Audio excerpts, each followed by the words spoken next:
Pour autant que je me souvienne, j'ai toujours parlé dans mon sommeil. Quiconque ayant dormi sous le même toit que moi vous le dira. Mes parents, mes frères et sœurs, mes amis, et surtout mes ex. Ils sont aux premières loges. On en riait le matin, puisque la majeure partie de ce que je disais était incohérente, ou dénuée de sens. Je peux vous citer quelques perles, il y a trop d'hélicoptères dans la piscine. Ou mon ballon est sur le mauvais pied. Ça n'a jamais dérangé personne autour de moi, mes amis et ma famille s'en amusent plus qu'autre chose. Un jour au boulot, on s'est mis à parler du sommeil. Mes collègues ont raconté quelques-uns de leurs rêves les plus bizarres, et j'ai suivi avec mes anecdotes de somniloquie. Je leur ai déballé les trucs les plus dingues que j'ai pu dire en pionçant, et ça les a tout fait rire. Un de mes collègues, Bill, a vraiment eu un fou rire. Après s'être calmé, il m'a dit que je devrais m'enregistrer en dormant, pour qu'ils puissent tous en profiter chaque matin. Franchement, l'idée m'a plu. Le soir même, j'ai téléchargé une application de dictaphone sur mon portable, et je l'ai posée sur ma table de nuit avant de me coucher. Étant célibataire, et vivant seul, je n'avais plus aucun moyen de savoir ce que je disais en dormant, c'est pourquoi j'ai volontiers suivi le conseil de Bill. J'étais impatient d'entendre ce que ça allait donner. Et ça serait une manière amusante de commencer mes matinées, d'ordinaire plutôt ennuyeuses. Pendant 2 mois, j'ai enregistré pas mal de pépites.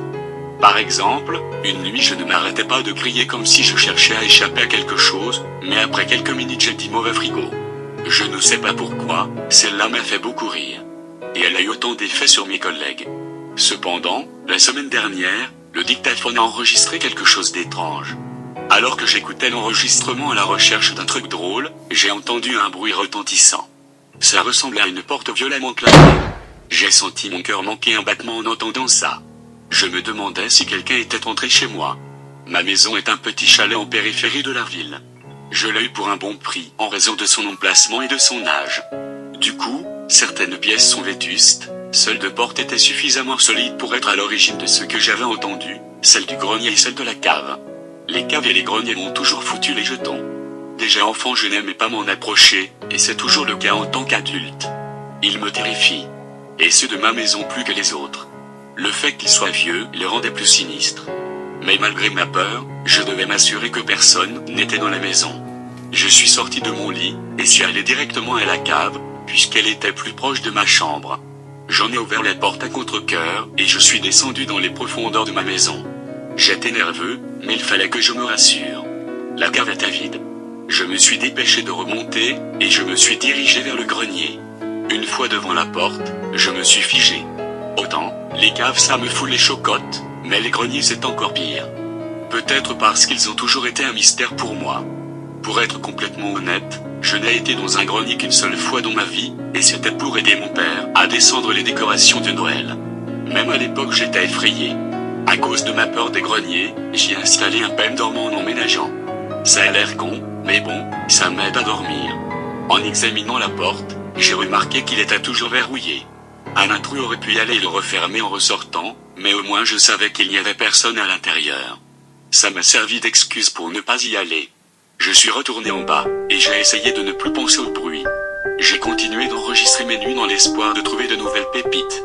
Et j'en ai eu, mais pas celles que j'attendais. La nuit suivante, celle où j'ai enregistré le bruit, je n'ai dit qu'une seule chose, où es-tu? Je n'y ai pas prêté attention, ce n'était pas la première fois que je disais ce genre de truc. Je n'ai commencé à m'inquiéter qu'en écoutant l'enregistrement de la nuit suivante. Je m'entendais répéter inlassablement, où es-tu? Mais cette fois c'était accompagné d'un étrange bruit parasite. Ainsi j'avais répété la même chose 2 nuits d'affilée, et chopé un son bizarre. Cet enregistrement m'a quand même un peu déstabilisé, mais je l'ai attribué à une coïncidence et à un bug de mon téléphone. J'ai rapidement découvert qu'aucune de ces explications n'était valable. Les nuits suivantes n'ont pas été différentes. À chaque fois, je m'entendais demander où es-tu? Et puis j'avais cette espèce de bruit parasite. Je ne parvenais pas à l'expliquer, et ça me fatiguait. Je l'ai montré à mes collègues, mais ils ne m'ont pas été d'une grande aide. J'ai pensé à arrêter d'enregistrer, mais je sentais que ça serait pire de demeurer dans l'ignorance. Il fallait que je découvre le fin mot de l'histoire. Et c'est là que les choses ont changé, la nuit dernière pour être exact. Alors que j'écoutais l'enregistrement, j'ai entendu 2 choses bien distinctes. En tendant l'oreille, je pouvais discerner des bruits de pas, comme si quelqu'un marchait sur la pointe des pieds. C'était vraiment feutré, mais aucun doute possible. La seconde chose était moi-même, posant toujours la même question, où es-tu? Sauf que cette fois j'ai eu une réponse.